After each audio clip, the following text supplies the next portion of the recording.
Hello, you're welcome to the news in brief on Graphic Online. In the headlines, President Akufo-Addo concludes nationwide tour with final leg in Greater Accra region. Harbour or no harbour, President Akufo-Addo says he made a mistake in denying the NPP promised a harbour for Cape Coast. Dancehall musician Shatta Wale and his accomplices are remanded for 5 days over publication of false news. And Kumasi wife killer dies in police custody. News in Brief is brought to you by Graphic News Plus. Download your Graphic News Plus now and choose your preferred package daily, weekly, monthly, and annually, and access free news on various interest areas as well. Graphic News Plus, connecting people through news. And now the news in brief.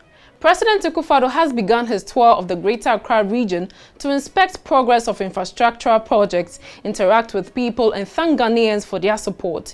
He kicked off the tour with an interview on Peace FM on Thursday morning, giving assurances of government's commitment in completing majority of ongoing development projects by next year. As we're speaking now, the 250-bed regional hospital in Kumasi in Syria, I was there. That's what something 95% complete. And the commitment that has been made is that by December, early January, the hospital is going to be...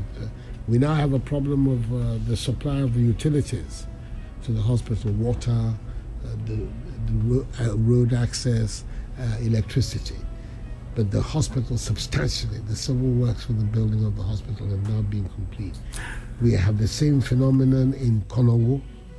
It's a 60-bed hospital. It's virtually 95% complete as we speak.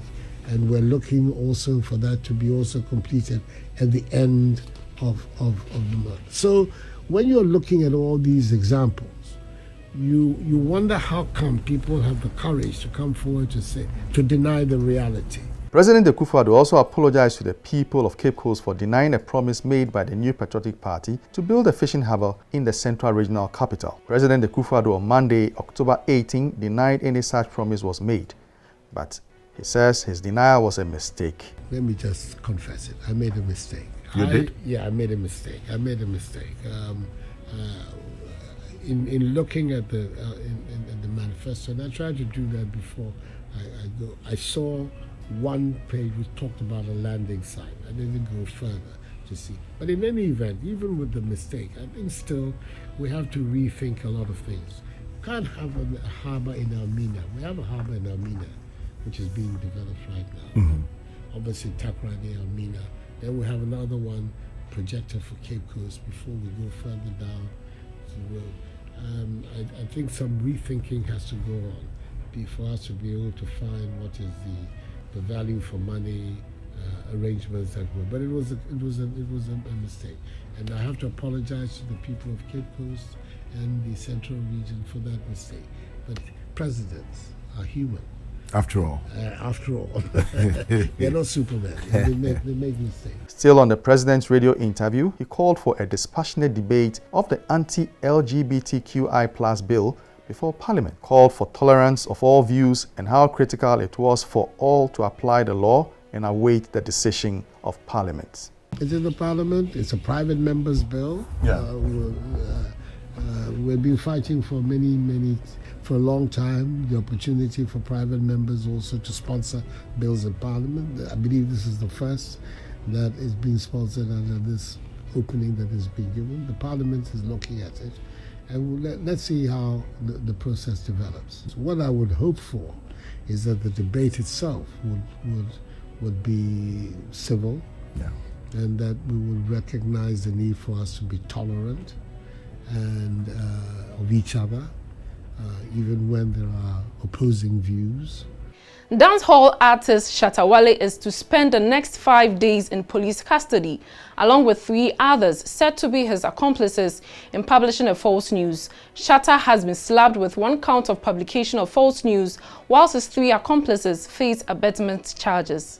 Shatta and his accomplices all pleaded not guilty to the charges when they appeared before the Accra Circuit Court. The 3 accomplices are Kojo Owusu-Kranting, also known as Nana Dope, Eric Venata, also called Ganji, and Idris Yusuf. They were returned to court on October 26th. Shatta Wale handed himself to the police on Tuesday night after he was declared wanted for faking a gunshot attack on him and posting it on social media. Police also arrested Stephen Akwesi-Appiah, a pastor known as Jesus Ahonfe, who is alleged to have prophesied that Shatta Wale would be shot on October 18th. Jesus Ahonfe is also remanded and expected to appear on October 25th. He has pleaded not guilty to the charges of causing fear and panic. In our final story, the 40-year-old suspect in the murder of 31-year-old Priscilla Owusu at Nyanchanyase Kwadaso near Kumasi on Saturday, October 16, has died in police custody.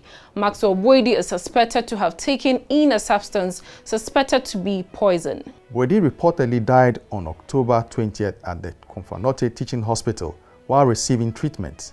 According to the police, the suspect was first sent to the Suntreso Government Hospital and later rushed to the Akuffo-Addo Teaching Hospital when his condition worsened. His body has since been kept at the same hospital. The suspect is alleged to have stabbed his pregnant wife in the neck. Thank you for watching. We'll see you again with another edition. Stay safe and protect yourself from COVID-19. For more news, visit graphic.com.gh or log on to Facebook at Daily Graphic and on YouTube at GraphicGH. I am Juliet Echa Safo. Subscribe now.